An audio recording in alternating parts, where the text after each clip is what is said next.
Hello everyone, welcome back to my channel. आज हम review करेंगे कैरेक्टर पैरिस या कैरेक्टर कॉस्मेटिक्स के काफ़ी सारे products. So without further ado let's begin. So I am using this primer and this is a mattifying primer. इसको लगाते ही मैंने ये फील करा कि ये पोर्स को बहुत अच्छे से फिल कर रहा था, प्लस जो मेरे स्किन पे एक्स्ट्रा एक्सेस शाइन थी उसको मिनिमाइज़ कर रहा था। Of course this is a oil effect को रोकने वाला प्राइमर, तो वो काफ़ी अच्छा रहता है इन समर्स। एंड बहुत सारे लोगों का ये कंसर्न होता है कि उनके फेस पे ना थोड़े टाइम के बाद ऑयल आ जाता है, प्लस स्वेट में उनका मेकअप हटना स्टार्ट हो जाता है। So use a good primer जो आपके ऑयल्स को ब्लॉक करे, लाइक सीबम को स्किन के अंदर ही रखे एंड मेकअप एंड आपके स्किन में एक लेयर बनाए। एंड इसको अप्लाई करने के बाद मुझे स्किन बहुत सॉफ्ट लग रही थी and I can easily move to the next step which is foundation. So I am using hyaluronic acid high coverage foundation and इनका शेड है bamboo and organza and this is literally high coverage. मैंने दोनों shades को अपने shade के accordingly mix करा था। One is light and other one is dark. So light shade है ऑर्गेन्जा एंड जो डार्क वाला है वो है bamboo. So as you all know that I love character Paris foundation. इनकी foundation literally high coverage foundation होती है exactly and मुझे एट पार लगती है with Nars foundation. Of course इसमें एक सिल्क टच होता है एंड जैसे ही मैं अप्लाई कर रही हूँ इसको अपने फेस पे तो मुझे ऐसा फील आ रहा है जैसे कि एक फ़िल्टर लग गया हो, because it is pore minimizing. So पता है मेकअप करते करते मैं अपने डार्क सर्कल्स कंसील करना भूल ही गई थी। So I am using a concealer after applying foundation and the shade I am using is 403। मैंने बहुत कम अमाउंट में इसको लगाया है and using a brush I am just blending it in the area जहाँ पे मुझे डार्कनेस फील होती है, like around my eyes and मेरे माउथ की साइड में नीचे की तरफ।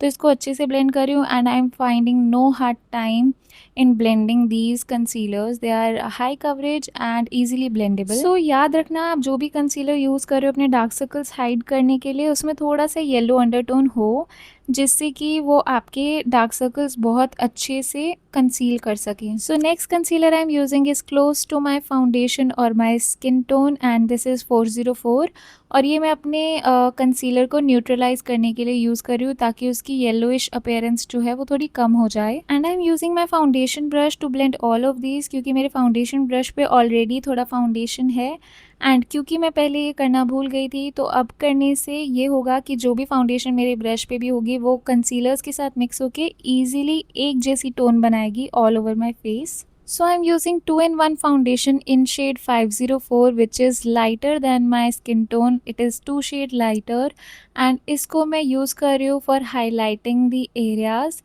So as you can see मैंने आँखों के नीचे लगाया है, like under the eye and nose bridge पे लगाया है, forehead पे लगाया है and on the chin. So I'm using these areas, like I want these areas to highlight. तो मैं वहीं पे प्रोडक्ट लगाकर इसको बहुत धीरे धीरे सेम फाउंडेशन ब्रश से ब्लेंड कर रही हूँ। एंड सीरियसली अब हम नोटिस करना भी चाहें कि हमने पहले अपने डार्क सर्कल्स को कंसील नहीं करा था एंड फाउंडेशन लगाने के बाद करा है तो इस स्टेप के बाद बिल्कुल पता नहीं चलेगा, because this is the final step. So अब बारी आती है आईज़ का बेस बनाने के लिए and I am using 401 concealer and इससे मैं अपनी आईज़ का बेस प्रिपेयर कर रही हूँ, बिकॉज इन कंसीलर्स की एक खास बात ये है कि ये बहुत ज़्यादा क्रीज नहीं करते हैं एंड दे आर, मतलब मैं एग्जैक्ट ड्यूप तो नहीं बोलूँगी but they are a little bit of dupe of Too Faced concealers, क्योंकि वो भी बिल्कुल क्रीज नहीं करते हैं ऑन योर आईलिड्स। एंड अब बारी आती है मेरे फेवरेट पार्ट की which is blush. So I am using liquid blush in shade 003। सो मुझे ना काफ़ी टाइम से ऐसे ब्लश की तलाश थी जो समर अप्रोप्रिएट हो एंड बहुत ज़्यादा हैवी ना लगे on your skin, it should look natural.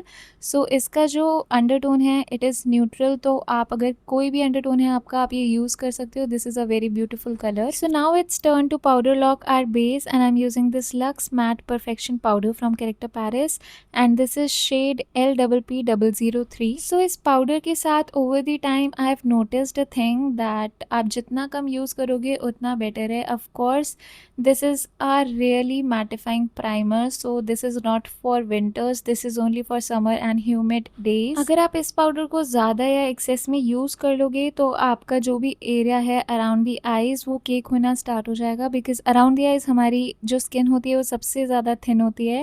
And I am using like the leftover product on this puff on my eyes, and my favorite product from this whole tutorial has to be this blush palette.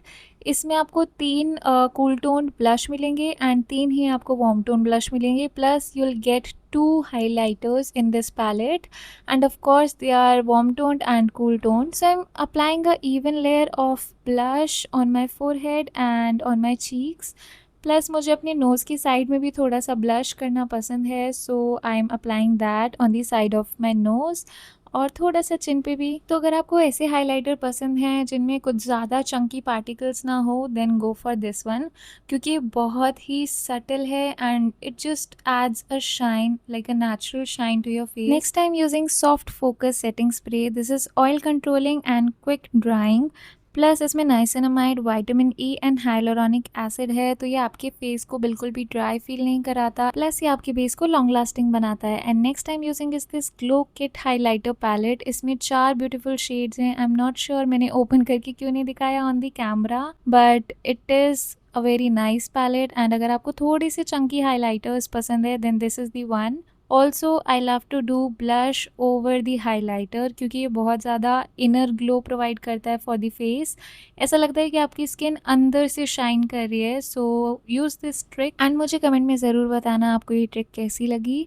Next time using this waterproof eye pencil in shade teal. इसका इतना beautiful teal colour है, अगर आप olive toned हो या फिर warm toned हो then use this on your water line and आप नोटिस करोगे कि आपकी आईज बहुत ज़्यादा प्यारी एंड पॉप कर रही हैं। So I am someone who does not use kajal on regular basis and this is something which makes my eyes pop a little bit, और ये बुरा नहीं लग रहा, लाइक आईज पे सूट कर रहा है। So this is the shade that I would like to recommend अगर आप ब्लैक काजल अवॉइड करते हो देन। सो मेरे पास इस ब्रांड का कोई भी डार्क ब्राउन कलर नहीं था like in kajal, so I have applied recode kajal in this case and then I am using this inspiration palette and just look how beautiful it is. इसका जो पैलेट है this is completely made out of metal and इतना elegant and इतना luxe लगता है इसको use करना।